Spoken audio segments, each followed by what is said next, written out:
Have you ever been angry at God? Well, if you have, today is going to be a perfect day to stick around because we're going to be working through the times that we get angry with God. Because here in Luke chapter 4, verse 28, we come to a verse where it plainly tells us that these people that Jesus was speaking to became angry with them. Not only angry, I think the Bible uses even a stronger word. It's furious. And you think about that. And here's Jesus, God in the flesh, and people all of a sudden are fired up and literally want to push him off a cliff where we're going here. And you think, what made him that angry? What got him that mad? I think we can relate to those times where God gets us that mad. But if he was here, would we do that? And I think I would argue at times we would, because we often differ with God's will for us or for the world than what we would do if we were God. And I think that's the root of the issue.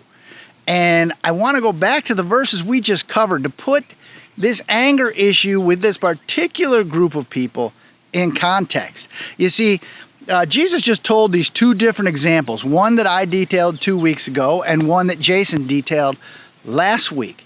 And the root of those examples, like I kind of previewed a few weeks ago, was that Jesus came for everyone. And these specific examples he gave were examples where there were Israelite people in need, but yet God didn't act in their lives. He chose to act in the life of a Gentile or a non-Israelite, just a common person, often disliked by the Israelites because, as we know, the Israelites are God's chosen people. So I think we can all relate to that, where, man, if I knew I was God's favorite, wouldn't my pride kick in a little bit? Wouldn't I be saying, hey, God, you're going to do this for me because I'm your favorite? And if God comes back and says, hey, you know what? I'm not going to do anything for you. You can just sit in your struggle. But then you see him help somebody else. Ouch. That hits at the core, doesn't it? And this specific example we're talking about here now might not play out in our lives, but that part does, right? Where God doesn't do what you would do or I would do if we were God. And that's where that tension arises. And depending on the severity of the difference between God's plan and what we would do, we might go from mildly disappointed to severely frustrated, anger, furious like they're talking here. Heck, we might even say, hey, God, you don't exist. I'm so mad at you. I want nothing to do with you. And that's where we're at here. I mean, that's what these people did, right? Jesus is right there, and he told them what they didn't want to hear, so they immediately turn on him, try and kick him out. And that's what we do in our lives a lot of times. We try and kick God out. But really, is that the right thing to do? Because God exists, whether we believe in God or not. God is working, whether we think he is or not. We really don't have a choice. The only choice we have is, how do we interact with God? And the thing we're talking about today, more than anger, is trust. When it doesn't go my way, when God has different plans,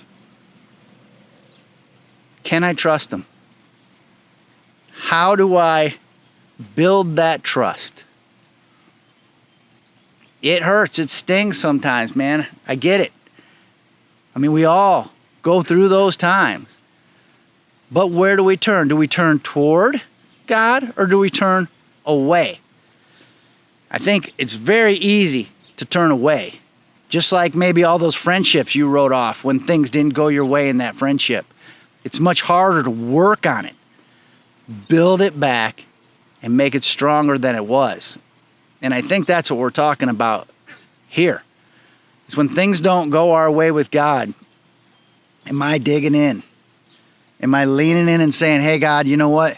I do trust you. I do know you're promising me things are going to be the way you want them to be, with no tears, no disappointments, and joy just being in your glory or your presence.